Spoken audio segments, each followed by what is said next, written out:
The Pokemon Go Community Day in April is going to be none other than Vanillite. Alright, so this is a 3-tier evolution Pokemon, one of the Pokemon that I have talked about multiple times that we are going to be able to get eventually because it has 3 evolutions. It's obvious that eventually it was going to come.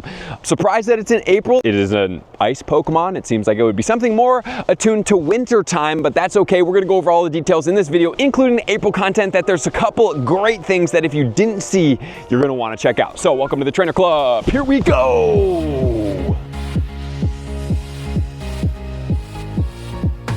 On Saturday, April 27th, from 2 until 5 p.m., we will have Vanillite making its way into Community Day. Obviously, we are going to be able to get a shiny one. The shiny is already in the game, so some of us might already have it. The move that the Vanillite will get in the evolution stream all the way to the max will be Avalanche. So we'll see how that move does do with that Pokemon eventually. The main bonus of the event will be 3 times catch XP. So if you guys do need XP, these events are incredible for that.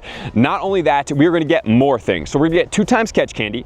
We are going to be getting 2 times the likelihood of getting XL candy for trainers level 31 and up. We are going to be getting 3-hour lore modules, all lore modules. If you guys do want to get more Vanillite and you're in some type of situation where you need more to come about, having a glacier lore module will obviously match the typing. Then we're going to get 3-hour incenses, except the daily adventure incense. We will also be getting 5 snapshots, so please make sure to take your snapshots and add to your snapshot medal. There's going to be 1 additional special trade because it is a regular comm day. Remember, regular comm days get the extra trade. Community Day classics do not.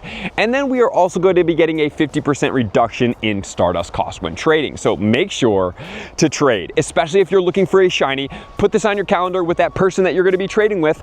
Most importantly, what you really want to do is have that person be best friends, because it's going to save you a ton of Stardust. If it's a Pokemon that you've never seen from a shiny encounter, that will be 20,000 Stardust instead of 40,000 Stardust. Every Stardust savings is going to be important. There is going to be the Might and Mastery special backgrounds that you will be able to get. For the $2 add-on, you will be able to get the special research as well, which will include 3 encounters with Vanillite that have the Might and Mastery background, additional encounters with Vanillite, 1 premium battle pass, and 1 rare candy XL. There's obviously going to be field research that could get you extra Ultra Balls, and there's also going to be the showcases. Please make sure to participate in those. I can't stress it enough how great the free items are coming from those. Please participate. You're not going to be disappointed. Unless you don't get first place, and then it is a little bit disappointing. But if you do get 3 second places, it's still going to be valuable. And as always, there's going to be 2 event bundles going on, the 1350 and the 480.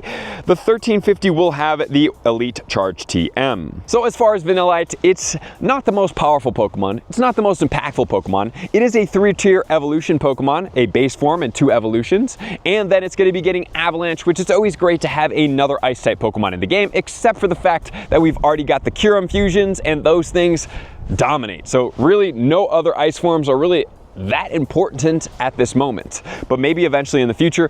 So now we're going to switch over into the April content. It did drop yesterday, but it's really important for us to highlight a couple things. For the max battles, from the March 31st to April 7th, we're going to be getting Squirtle, Krabby, Chansey, Scorbunny, and Squovit. On the 7th through the 14th, we're going to be getting Caterpie, Machop, Drillbur, Wooloo, and Phalanx. And how I'm looking at these max battles is that, number 1, I prioritize leveling up my max moves first, because a lot of these Pokemon are going to get outclassed by the Gigantamax Pokemon. And since both Dynamax and Gigantamax can perform in either of the max battles, does it really matter to have a Dynamax Machamp when you can get the Gigantamax Machamp? So for the people out there that it's a little bit harder to be able to obtain these Gigantamax Pokemon, number 1, you can trade for them as lucky Pokemon. What I'm treating these Pokemon as, I've already talked to you guys about this, is that as soon as I get a lucky one, I'm treating that one as if it's the one. Unless it's a shiny lucky and I have a couple of them to re-roll. If I don't, then I just swap one of the Gigantamax and then I'm good to go on that one. I can power it up to level 40 for a small amount of Stardust, and then I invest in those max moves, and they're going to perform in battle just as any other Pokemon would.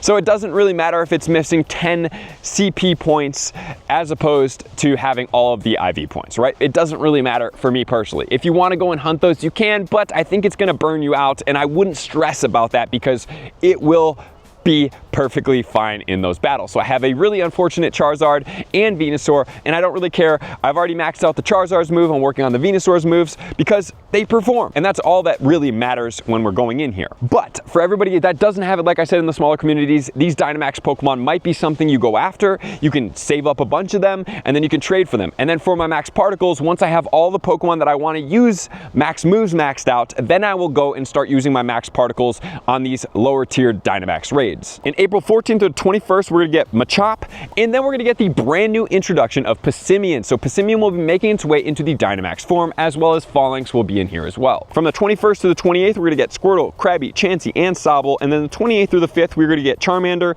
Pidove, Cryogonal, Wooloo, and Phalanx. So there is the Dynamax schedule for the month of April. And then we have the Max Mondays. That's going to go every Monday from 6 until 7. All the Max battles will be populated by these Pokemon. 31st will be Scorbunny, the 7th will be Passimian, the 14th will be Wooloo, Sobble on the 21st, and the 28th will be Phalanx. So the only one in there that's new is going to be the Passimian. And remember, all these Pokemon that do have the stars that I'm talking about on these graphics can have the shiny feature.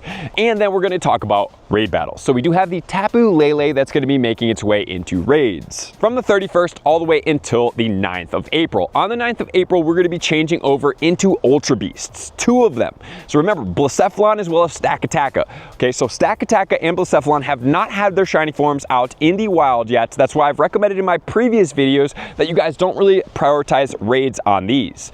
However, now the shiny forms are out. So in the Northern Hemisphere, we're going to be getting the Blacephalon. In the Southern Hemisphere, you're going to be getting the Stakataka. I do anticipate seeing these Pokemon at some type of in-person events as well. So don't fret, but in order to get this Stakataka shiny, if you are after it as one of the first people to get it, you are going to have to raid for it from a remote standpoint. And then on the 21st to the 1st of May, we are going to be getting Cresselia. And then coinciding to those exact same dates, we are going to be getting Blaziken, Sceptile, as well as Mawile. And the Shadow Pokemon from the 4th until the 4th is going to be Shadow Registeel. So I have not really cared about Shadow Regirock or Shadow Regice. However, the Registeel for me is a little bit different because Registeel is a valuable Pokemon if you're a PvPer, but most importantly, I already have a Shundo from a lucky trade. I have multiple Hundos. I have a regular Hundo from a raid. I have a lucky Hundo from a raid.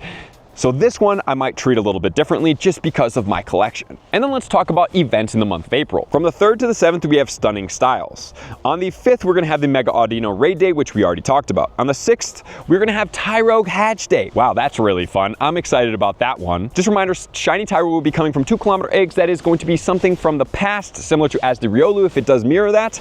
And most importantly, this is a great day to be able to get good quality shiny ones. From the 9th to the 14th, we're going to get the Spring into Spring event. On the 13th, we're going to get Sparring Partners Raid Day.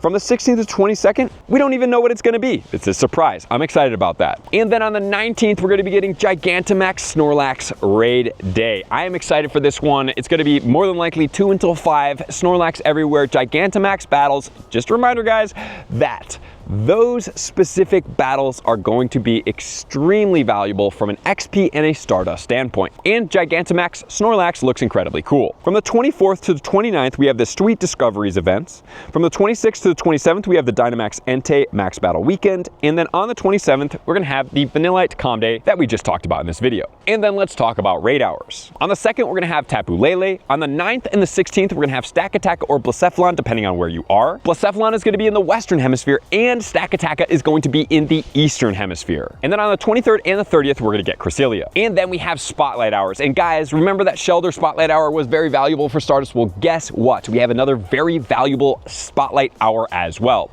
During this time, it is a boosted Stardust Pokemon, and it's also going to be a 2-times catch Stardust. I love that they're doing this. It's fantastic. Remember, Stardust is one of the slower things to gain and one of the most valuable things in the game for powering up Pokemon and attacks and so many other things. On the 8th, we're going to get Meditite with 2-times Transfer Candy, Fomantis on the 15th with 2-times Evolution XP, and then on the 22nd, we're going to get the Morlul with 2-times catch Stardust. Just as a reminder, Morlul is a 500 Stardust per catch. If it's sunny or cloudy weather, it's 625. If you're on a star piece, it's 750 or 938. as well. And then if you 2x that, remember, because it's 2 times catch Stardust, so we're 2xing this. I saw some people in my Instagram reel where I talk about the updates coming for this week in Pokemon Go, and everybody was like, dude, star pieces don't act like 2 times rewards. And I was like, guys, I understand that, but it's 2 times catch Stardust as a bonus. So that's gonna take you just under 2,000 Stardust per catch. Remember, Shelter without the weather boost was 3,000. So if you get this weather boost, which is a high chance that you are gonna get that weather boost, you're just 1,000 below Shelter. So take what you did on Shelter. For me, it was just over 1.5 million Stardust, and take that down 1/3. And so that's 1 million Stardust for me if I catch the same amount of Pokemon. I have been refining my strategy, my tips, my routes, and everything that I am gonna be doing, including definitely using Spatial Rend, because it for sure is going to be impactful. For the entire hour, the Stardust is more than worth it, and you get so many more spawns. And then on the 29th, we're going to have Abra with 2 times catch XP. Just a reminder, Abra is a typical 1-ball throw. If you catch it, and if not, it runs and goes away. So that's everything for the updates in Pokemon Go. I appreciate you guys being here. Thank you as always. I love you guys. I appreciate you guys. Make sure to stay well, stay healthy, and I'm going to see you guys soon. Peace. I want to take this time to thank everybody who supports me in every facet. It means the world to me, and an extra special thank you to all my Patreons. I greatly appreciate the extra support to continue to allow me to pursue Pokemon Go full time, allowing me to create my daily video uploads in the most timely fashion for everyone's benefit. Plus, I get the amazing experience of sharing my creative processes behind the scenes and raiding all around the globe with select upper tiers. Thank you everybody for being a part of the Trainer Club. You all mean the absolute world to me, and I will see you guys out on the next video.